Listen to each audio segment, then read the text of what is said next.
Assalamualaikum warahmatullahi wabarakatuh.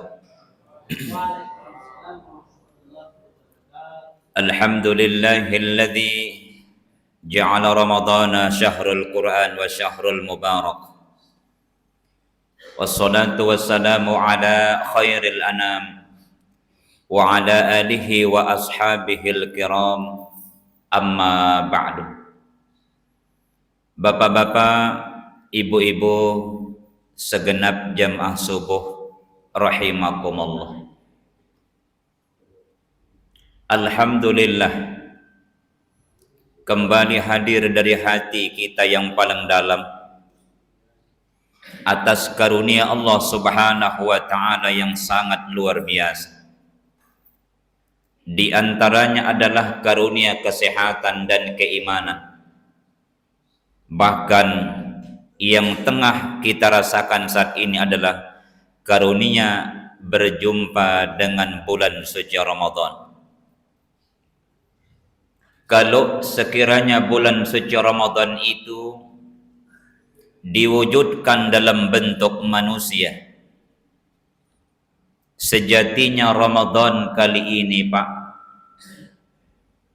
jika beberapa waktu yang lalu kita menyatakan marhaban ya Ramadan, selamat datang wahai Ramadan, maka kurang lebih 2-3 hari ke depan Ramadan akan kita lepas dengan ungkapan selamat jalan wahai Ramadan, akankah engkau akan datang ke tempat kami? Tapi kami sudah tidak ada di alam semesta ini. Itulah alasan bapak-bapak, menurut para ulama, sikap Nabi Sallallahu Alaihi Wasallam terutama 10 Ramadan terakhir, beliau lebih banyak menyendiri, beliau lebih banyak meningkatkan kualitas ibadahnya kepada Allah. Karena berangkat dari satu keyakinan, tahun depan demi Allah belum tentu beliau berjumpa dengan Ramadan. Beda dengan kita bapak-bapak sebagai umat beliau, yang hampir setiap hari kita dengar, ayo ikuti sunnah Nabi, ayo ikuti sunnah Nabi. Sunnah Nabi diantaranya yang terbaik pada bulan Ramadan. Menjelang kepergian Ramadan, masjid seharusnya seramai di awal-awal Ramadan. Jamaah yang saya hormati, diriwayatkan oleh Imam Bukhari, Nabi Sallallahu Alaihi Wasallam dalam suatu kesempatan beliau didatangi seorang sahabat. Seraya bertanya, ya Rasulullah, ayyul a'malu afdalu ilallah, amalan apakah yang paling utama dan mulia di sisi Allah? Maka Nabi menjawab, jihadu fi sabilillah, berjihad di jalan Allah. Setelah itu kata sahabat, apalagi ya Rasul? Jihadu fi sabilillah, jihad di jalan Allah. Kemudian sahabat bertanya lagi, setelah itu ya Rasul, apalagi amalan yang paling utama dan mulia di sisi Allah? Maka Nabi jawab, jihadu fi sabilillah, berjihad di jalan Allah. Hadirin yang saya muliakan, begitu mendengar Nabi dengan 3 kali beliau bertanya, dan 3 kali pula Nabi menjawab pertanyaan yang sama, maka sahabat itu berkata, ya Rasul, sungguh saya sangat ingin menyertaimu untuk berjihad di jalan Allah. Tapi ada satu hal yang mengganjal benak dan pikiran saya. Nabi bertanya, apa itu wahai sahabat? Kalau sekiranya saya berangkat jihad dengan engkau, siapakah yang bertanggung jawab mengurus ibuku? yang sudah sekian lama Allah takdirkan buta dan lumpuh? Siapakah yang akan menyuapi ibuku yang sudah sekian lama saya dengan beliau Allah takdirkan hidup sebatang kara di sebuah gubuk yang sangat reot? Maka Nabi mendengar penuturan sahabat, wallah, demi Allah, jihadmu saat ini adalah layani perempuan yang pernah kau pinjam rahimnya selama 9 bulan. Jihadmu saat ini, kata Rasul, demi Allah, layani perempuan yang pernah darahnya tertumpah ruah pada saat ia melahirkan engkau beberapa puluh tahun yang silam. Jemaah yang saya muliakan, mendengar pernyataan Nabi sallallahu alaihi wasallam, maka sahabat ini Pak begitu terharu, sekaligus juga berterima kasih kepada Rasulullah. Terharu karena tidak ada amalan yang setara dengan amalan jihad. Membaca Al-Quran tidak setara nilainya dengan jihad fi sabilillah. Apalagi cuma iktikaf, apalagi cuma berzikir. Ternyata dalam keterangan hadis yang sahih ini, jihad adalah amalan yang paling utama dan hanya disetarakan nilainya oleh Allah di sisinya dengan bakti seorang anak kepada ibu yang pernah melahirkan dan membesarkan. Jemaah yang saya hormati, di penghujung Ramadan seperti ini Pak, teringatlah kita manusia yang paling sibuk mempersiapkan berbagai macam perlengkapan, berbagai macam persiapan menjelang hari Ramadan itu akan pergi, atau menjelang tibanya hari Lebaran, tentu adalah ibu-ibu kita. Bahkan mungkin tidak sedikit di antara kita Pak, terutama yang hidup di kampung halaman dulu, yang lampu penerang tidak seperti tempat kita hidup saat ini Pak, yang tanahnya atau jalannya dari rumah kita ke rumah tetangga atau keluarga tidak beraspal seperti yang kita saksikan sekarang. Sering Bapak Ibu, perempuan yang kita panggil ibu itu, di pagi yang masih gelap, dengan udara yang sangat dingin menusuk tulang, beliau perlahan meninggalkan dipan-dipannya atau tempat tidur hanya untuk pergi meminjam pembeli baju lebaran buat kita selaku darah daging. Pernahkah kita merenung Pak, ketika Aisyah bertanya, ya Rasulullah, apakah doa yang paling pantas saya utarakan kepada Allah supaya saya mendapatkan Lailatul Qadar? Sungguh dahsyat makna dari doa ini Pak. Coba kita lihat Pak, dan sering kita baca, mungkin kita dengar, tapi beribu maaf, belum tentu kita pahami maknanya. Apa kata Nabi sallallahu alaihi wasallam? Allahumma innaka afun. Duhai Allah, Engkaulah zat yang maha pemaaf atau pengampun. Bagaimanapun bergelimangnya dosa hamba-hambamu ya Allah, sungguh Engkau adalah zat satu-satunya yang maha pengampun. Tuhibbul afwa, dan Kau ternyata tidak saja mencintai mereka yang tahajud. Kau tidak hanya mencintai mereka yang tilawah Al-Quran, tapi kalau harus memilih, di dalam doa ini dikatakan tuhibbul afwa, yang paling Kau sukai dari hamba-hambamu adalah yang mengakui berbagai macam dosanya, lalu dia datang minta ampun dan minta maaf kepada. Maka di ujung doa itu kita berkata, fa'fu anni, duhai Allah, karena itu ampunilah dosaku. Baik dosa yang terkait dengan Allah dan dosa yang terkait bagaimana relasi kita, hubungan kita dengan ayah dan bunda kita. Bagaimanapun beratnya dan besarnya dosa seorang manusia kepada Allah, minimal 3 yang kita perbuat, insya Allah dosa itu diampuni. 1, an-nadam. Ini nomor 1. Apa itu an-nadam? Sesali dulu dosa itu.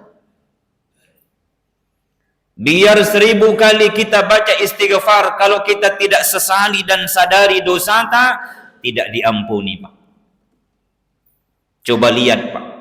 Nabi jumlahnya 124.000, Pak. Tetapi yang dituangkan namanya di Quran itu ada 25. Nabi pertama, Bapak-bapak, adalah Nabi Adam.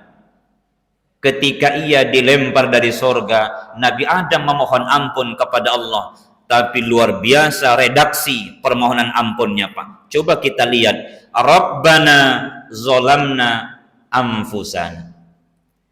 Duhai Allah, sungguh saya sadar saya telah menganiaya diriku sendiri. Ini pengakuan. Wa illam taghfir lana, baru dia minta ampun. Kalau sekiranya engkau tidak ampuni aku, wa tarhamna, dan tidak rahmati aku, lanakunanna minal khasirin, sungguh aku adalah orang yang celaka, orang yang rugi, Pak. Jadi permohonan ampun kita kepada Allah diawali dengan an-nadam, sesali dulu, Pak. Setelah itu, Pak, baru kita lanjutkan dengan kalimat istighfar. Terakhir, baru kita mohon kepada Allah diberikan hati istiqomah dalam kebaikan, sehingga ke depan, Pak, tidak terulang kesalahan yang sama dalam tapak langkah kehidupan kita.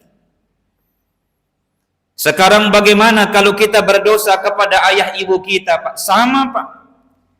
Mustahil dosa-dosa kita diampuni oleh Allah kalau kita tidak an-nadam, tidak sesali. Sudah seberapa banyak mulut ini mengeluarkan kata-kata yang tidak pantas, yang kemudian memicu perasaan ayah ibu kita teriris dan sedih. Sudah seberapa banyak perilaku kita membuat tidur malam ayah bunda kita tidak nyenyak.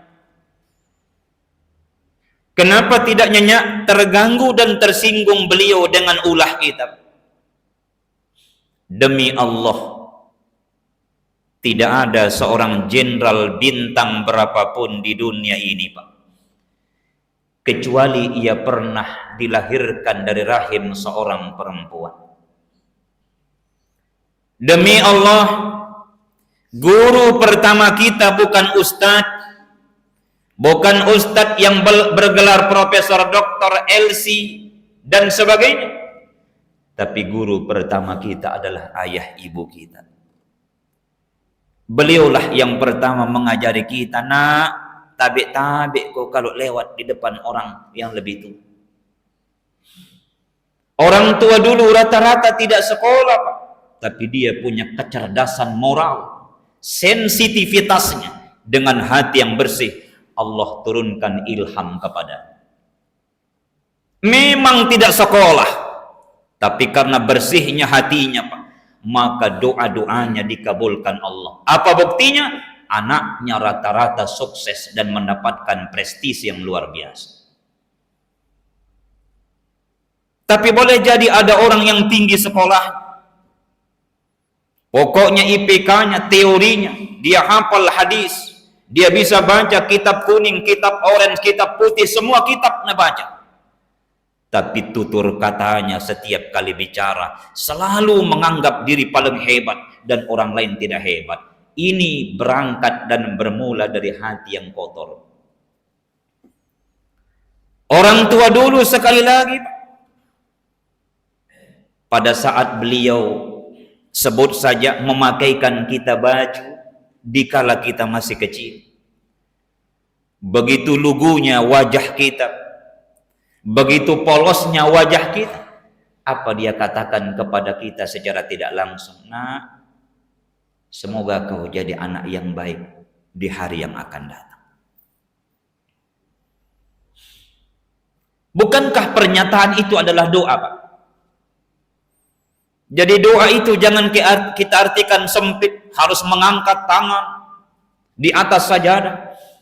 Tapi harapan-harapan yang digaungkan kepada sang pemilik langit dan bumi, itu adalah doa. Dan doa terbaik kata para ulama, Pak, tidak berangkat dari akal. Maka tidak bagus itu baca doa. Itu menggunakan kekuatan akal dibaca itu. Sulit kita tersentuh. Apalagi kalau lebaran. Secara fikih ya sah. Misalnya kita baca doa, Rabbana atina fid dunya hasanah, itu tidak tersentuh, Pak. Kenapa? Tidak berangkat dari hati kecil yang paling dalam. Tapi coba kalau kita pejamkan mata, berangkat dari hati dan perenungan yang luar biasa, menetes air mata. Bapak-bapak yang saya hormati, saya teringat dengan sebuah riwayat.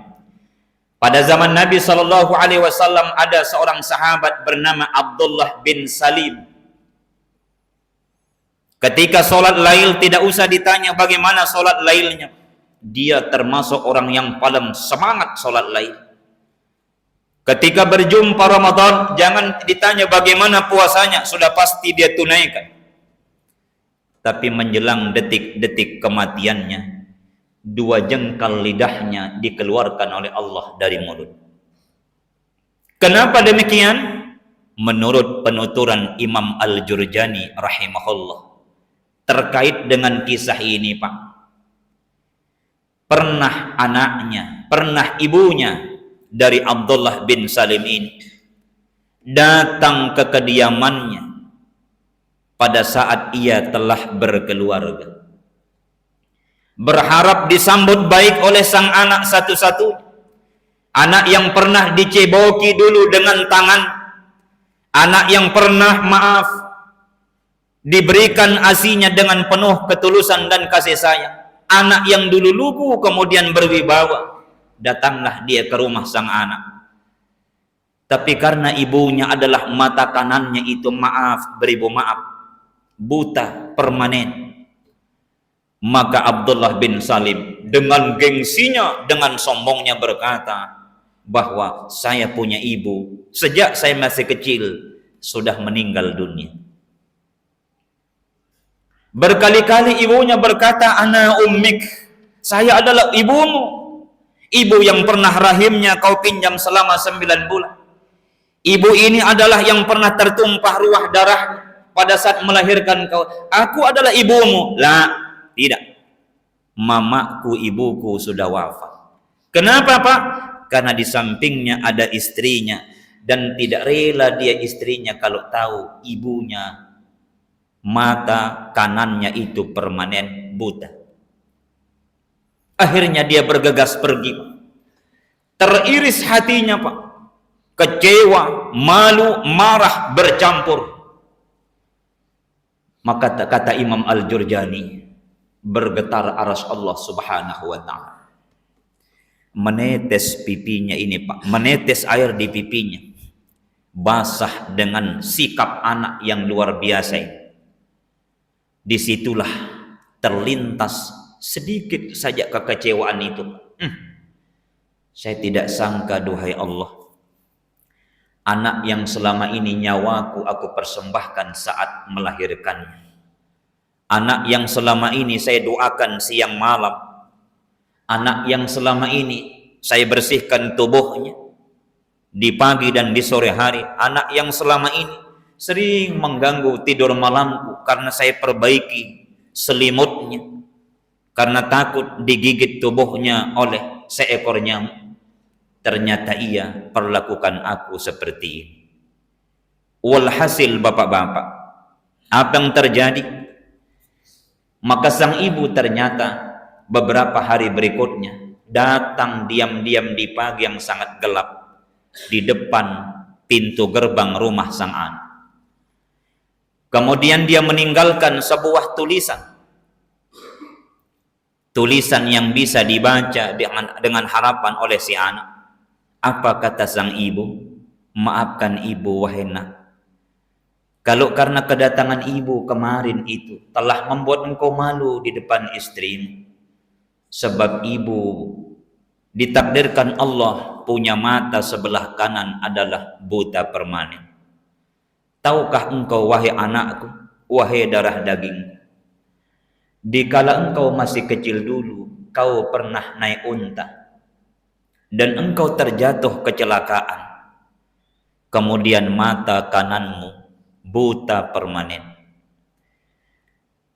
Ibu adalah siap mengorbankan apa saja. Ibu tidak rela melihat matamu permanen karena masa depanmu begitu masih panjang.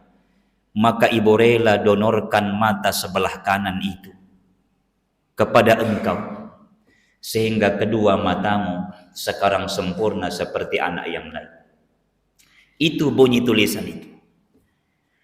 Di pagi hari itu begitu semangat sang anak bernama Abdullah bin Salim keluar dari rumah. Kemudian dengan izin Allah langsung matanya tertuju kepada tulisan itu. Kemudian dia lihat itu. Menggigil bapak-bapak sekujur tubuh sang anak. Menggigil dan dia meraung-raung menangis. Menyesali sikapnya kepada sang ibu. Demi Allah, ternyata mata sebelah kananku ini adalah mata ibuku. Ibuku tidak hanya siap mengorbankan nyawanya dulu pada saat melahirkan, tapi dia siap donorkan matanya demi kesempurnaan mata. Menangis, dia lari tunggang langgang mencari sang ibu di mana keberadaannya. Sesampai dia di kediaman atau di gubuk itu, Pak. Gubuk di tempat di mana ia dilahirkan puluhan tahun yang lalu. Walhasil, menurut kesaksian tetangga, baru beberapa hari yang lalu ibunya telah kembali kepada Allah Subhanahu wa Ta'ala. Apa yang terjadi bapak-bapak yang saya hormati? Dari hari ke minggu, minggu ke bulan, tibalah ajal kematian dari sang anak durhaka ini. Anak durhaka yang ahli tahajud, anak durhaka yang tidak pernah absen namanya siam Ramadan. 2 jengkal lidahnya dikeluarkan oleh Allah. Gara-gara apa? Gara-gara tega-teganya dia mengeluarkan pernyataan yang menyinggung perasaan perempuan yang pernah melahirkan ia antara hidup dan mati. Begitu Nabi Shallallahu Alaihi Wasallam juga menuturkan kisah ini kepada para sahabat. Turun salah satu firman Allah. Apa itu bapak-bapak? Wa qadha rabbuka alla ta'budu illa iyyah. Allah wajibkan kalian, kata Quran, jangan menyembah selain Allah. Wa bil walidaini ihsana. Tapi ingat, bagaimanapun hebatnya penyembahanmu kepada Allah, begitu engkau berjumpa dengan ayah ibumu, wajib hukumnya wabil walidaini ihsan. Hormati ayah ibumu dalam kondisi apapun. Jangankan cuma beda mazhab, jangankan cuma beda paham, demi Allah beda akidah saja, Pak, wajib kita mapatabe kepada ibu kita terutama. Kenapa bapak-bapak? Tahukah kita, Pak, kata Imam Malik, seorang ulama besar, hafal hadis lebih 500.000, Pak. Beliau berkata, 75% prestasi anak manusia di dunia ini bukan berasal dari prestasi pribadinya, melainkan daftar doa ayah bunda kita pada masa silam, yang siang malam, Pak, terus mengangkat tangan. Kadangkala beliau bangun tatkala kita terlelap tidur. Ya Allah, kalau engkau takdirkan aku jadi orang miskin, biarlah kemiskinan ini cuma aku yang nikmati. Tapi jangan lalu ya Allah, kemiskinan ini dirasakan oleh anak cucuku di masa yang akan datang. 75% kata Imam Malik Apa yang kita rasakan sekarang ini Pak Tabe, beribu maaf. Kita bisa punya rumah sendiri Pak. Kita dihormati oleh orang lain. Kita punya mobil sendiri mungkin, kendaraan sendiri. Demi Allah, itu bukan kehebatan pribadi kita. 75% Pak. Doa ayah bunda kita pada masa silam yang terus dihaturkan, digaungkan kepada Allah Subhanahu wa taala. Bapak-bapak yang saya hormati, seorang anak ahli tahajud Pak, dikutuk oleh Allah sampai akhir hayatnya. 2 jengkal lidahnya keluar Pak. Gara-gara apa? Berani dia iris perasaan ibu yang pernah membersihkan kotorannya pada saat ia masih kecil. Maka bapak-bapak dan ibu yang saya hormati, berangkat dari kisah ini Pak. Berangkat dari kisah ini Pak. Tabe, iktikaf itu Pak sunnah. Jangan sampai gara-gara kita iktikaf lupa kita layani perempuan yang pernah melayani kita. Bukankah tadi Nabi katakan jihad adalah amalan yang paling tinggi dan hanya setara nilainya di hadapan Allah dengan apa? Pengabdian kita kepada ibu kita. Adik-adik saya yang baru belajar 3 tahun, yang baru belajar di grup-grup WA, kemudian merubah cara pandang kita terhadap agama ini misalnya. Jangan gara-gara beda paham lalu kita kurang sopan kepada ibu kita. Jangan gara-gara beda paham lalu kita berani membentak ibu kita atau ayah kita. Demi Allah, beliaulah manusia yang paling ikhlas setelah Rasulullah SAW. Bagaimanapun ikhlasnya guru Pak, tidak sebanding dengan ikhlasnya ayah bunda. Karenanya bapak-bapak, di ujung Ramadan ini Pak, mari kita berdoa kepada Allah. Mudah-mudahan ayah bunda kita, sekiranya beliau masih hidup, Allah angkat semua ujian kehidupan. Sekiranya beliau masih hidup dan Allah uji beliau dengan penyakit, Allah angkat semua penyakit. Dan kalau sekiranya ayah bunda kita sudah lama telah masuk liang lahat, semoga curahan rahmat dan ampunan Allah senantiasa menyertai rohnya di dalam kubur. Amin ya rabbal alamin. Bismillahirrahmanirrahim. Alhamdulillahi rabbil alamin, alladzi tatimmus shalihat. Allahumma salli ala sayyidina Muhammad wa ala alihi wa ashabihi ahlil fadaili wal karam. Duhai Allah yang maha menatap, sungguh engkaulah zat yang lebih tahu apa yang tengah terjadi dalam kehidupan kami. Sungguh engkau zat yang maha tahu apa yang senantiasa terlintas dalam benak dan pikiran kami. Kalau sekiranya apa yang ada dalam pikiran kami adalah membuat sikap dan perilaku kami dulu kepada ayah bunda kami, membuat mereka tersinggung, sedih, bahkan haru dengan sikap kami yang tidak baik, sampaikan salam maaf kami kepada ayah bunda kami ya Allah.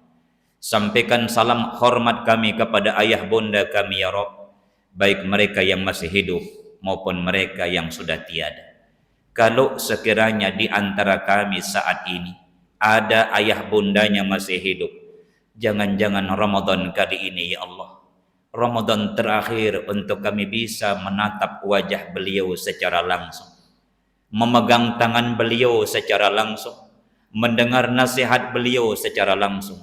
Ramadan berikutnya beliau telah engkau panggil ke sisimu menuju liang lahat. Untuk itu ya Allah, kalau sekiranya ada kesalahan yang pernah kami perbuat, baik dari ucapan maupun perilaku kami kepada ayah bunda kami, izinkan kami ya Allah untuk mengakui dan menyesali kesalahan itu.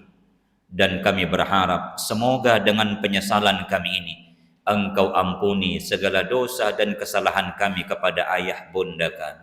Rabbi ghfir lana wa liwalidina warhamhum kama rabbawna shighara. Duhai Allah, ampuni dosa kami, demikian pula dosa ayah bunda kami.